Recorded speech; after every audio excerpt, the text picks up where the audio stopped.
በስመ አብ ወወልድ ወመንፈስ ቅዱስ አሐዱ አምላክ አሜን። የማቴዎስ ወንጌል ምዕራፍ 24። ኢየሱስም ከመቅደስ ወጥቶ ሄደ። ደቀ መዛሙርቱም የመቅደሱን ግንቦች ሊያሳዩት ቀረቡ። እርሱ ግን መልሶ ይህን ሁሉ ታያላችሁን? እውነት እላችኋለሁ ድንጋይ በድንጋይ ላይ ሳይፈርስ በዚያ አይቀርም አላቸው። እርሱም በደብረ ዘይት ተቀምጦ ሳለ ደቀ መዛሙርቱ ለብቻቸው ወደ እርሱ ቀርበው ንገረን፣ ይሄ መቼ ይሆናል? የመምጣትህና የዓለም መጨረሻ ምልክቱስ ምንድነው? አሉት። ኢየሱስም መልሶ እንዲህ አላቸው፣ ማንም እንዳያስታችሁ ተጠንቀቁ። ብዙዎች እኔ ክርስቶስ ነኝ እያሉ በስም ይመጣሉና ብዙዎችንም ያስታሉ። ጦርንም የጦርንም ወሬ ተሰሙ ዘንድ አላችሁ። ይህ ሊሆን ግድ ነውና ተጠበቁ። አትደንግጡ፣ ዳሩ ግን መጨረሻው ገና ነው። ሕዝብ በሕዝብ ላይ መንግሥትም በመንግሥት ላይ ይነሳልና ረሃብም ቸነፈርም የምድርም መናወጥ በልዩ ልዩ ስፍራ ይሆናል። እነዚህም ሁሉ የምጣር መጀመሪያ ናቸው። በዚያን ጊዜ ለመከራ አሳልፈው ይሰጧችኋል፣ ይገድሏችሁማል። ስለ ስሜም በአሕዛብ ሁሉ የተጠላችሁ ትሆናላችሁ። በዚያን ጊዜም ብዙዎች ይሰናከላሉ፣ እርስ በርሳቸውም አሳልፈው ይሰጣጣሉ፣ እርስ በርሳቸውም ይጣላሉ። ብዙ ሐሰተኞች ነቢያትም ይነሳሉ፣ ብዙዎችንም ያስታሉ። ከዓመፃ ብዛት የተነሣ የብዙ ሰዎች ፍቅር ትቀዘቅዛለች። እስከ መጨረሻ የሚጸና ግን እርሱ ይድናል። ለአሕዛብም ሁሉ ምስክር እንዲሆን ይህ የመንግሥት ወንጌል በዓለም ሁሉ ይሰበካል።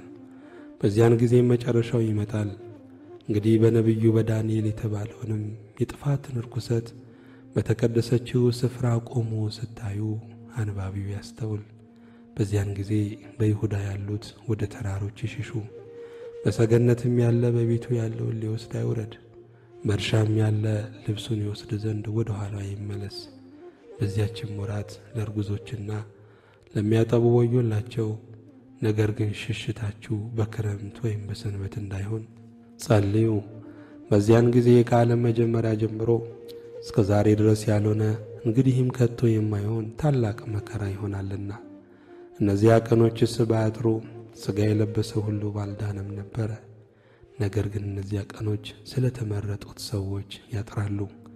በዚያን ጊዜ ማንም እነሆ ክርስቶስ ከዚህ ያለ ወይም ከዚህ ያለ ቢላችሁ አትመኑ። ሐሰተኞች ክርስቶሶችና ሐሰተኞች ነቢያት ይነሳሉና ቢቻላቸውስ የተመረጡትን እንኳን እስኪያስቱ ድረስ ታላላቅ ምልክትና ድንቅ ያሳያሉ። እነሆ አስቀድሜ ነገርኋችሁ። እንግዲህ እነሆ በበረሃ ነው ቢሏችሁ አትውጡ፣ እነሆ በእልፍኝ ነው ቢሏችሁ አትመኑ። መብረቅ ከምሥራቅ ወጥቶ እስከ ምዕራብ እንደሚታይ የሰው ልጅ መምጣት እንዲሁ ይሆናልና። በድን ወዳለበት በዚያ አሞራዎች ይሰበሰባሉ።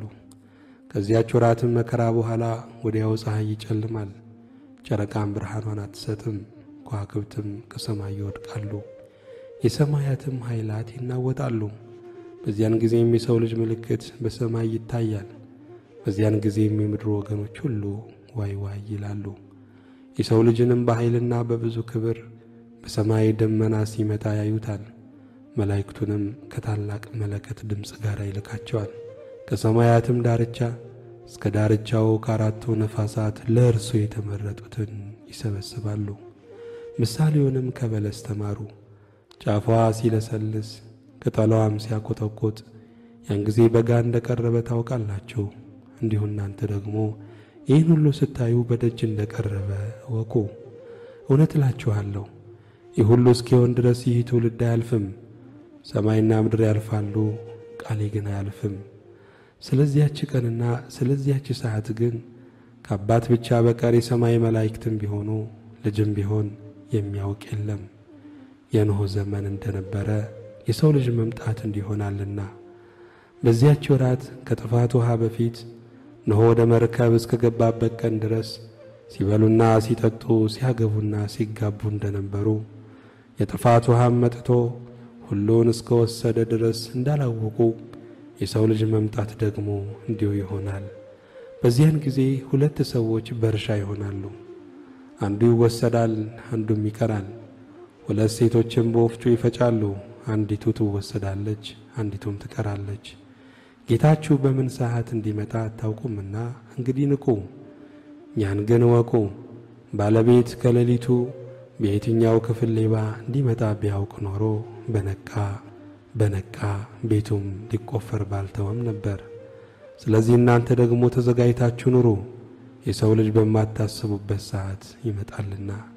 እንኪያስ ምግባቸውን በየጊዜው ይሰጧቸው ዘንድ ጌታው በቤተሰቦቹ ላይ የሾመው ታማኝና ልባም ባሪያ ማን ነው? ጌታው መጥቶ እንዲህ ሲያደርግ የሚያገኘው ያ ባሪያ ብፁዕ ነው።